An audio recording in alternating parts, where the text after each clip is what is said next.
গোপালের সন্দেশ খাওয়া। গ্রামের পথে যেতে যেতে গোপালের ভীষণ খিদে লাগলো, অথচ পয়সা দিয়ে সে কিছু কিনে খাবে তার উপায় নেই। ট্যাকে এক আধলাও নেই। অচেনা লোককে কেই বা ধার দেবে?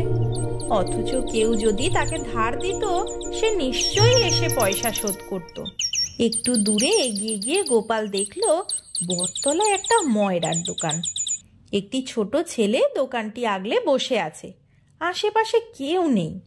দুপুর রোদ, দোকানেও আপাতত আর কোনো খদ্দের আসার সম্ভাবনা নেই। থালায় থরে থরে সন্দেশ সাজানো। গোপাল আর লোভ সামলাতে পারল না, দোকানে ঢুকে পড়ল। গোপাল ছোট্ট ছেলেটিকে জিজ্ঞাসা করলো, তোমার বাবা কোথায় হে?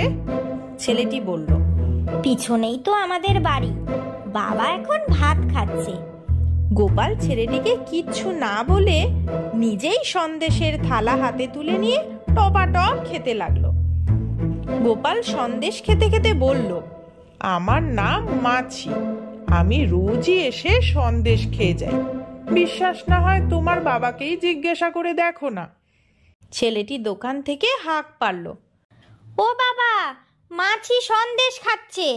ছেলের বাবা ভাত খেতে খেতেই বাড়ির ভেতর থেকে উত্তর দিল, তা খাগে, রোজই অমন সন্দেশ খায়। অতএব গোপাল পেট পুড়ে সন্দেশ খেয়ে চলে গেল। ছেলেটির বাবা ভাত খাবার পর দিবানিদ্রা সেরে যখন দোকানে ঢুকলো, তখন দেখলো থালায় আর একটিও সন্দেশ নেই। সে তখন তার ছেলেকে জিজ্ঞাসা করলো, এত সন্দেশ কি হলো রে? কেন, মাছিতে খেয়ে গেল? আমি তো তোমাকে জিজ্ঞাসা করলাম, তুমি বললে মাছি অমন রোজই খেয়ে যায়। হ্যাঁ, এ আবার কেমন মাছি? পাখাওয়ালা মাছি নয়, এটা একটা মোটা মাছি, মানে মানুষ মাছি। ছেলের কথা শুনে ময়রা কপালে করাঘাত করে হায় হায় করতে লাগলো। হায় হায়, এতগুলো সন্দেশ কে খেয়ে গেল রে?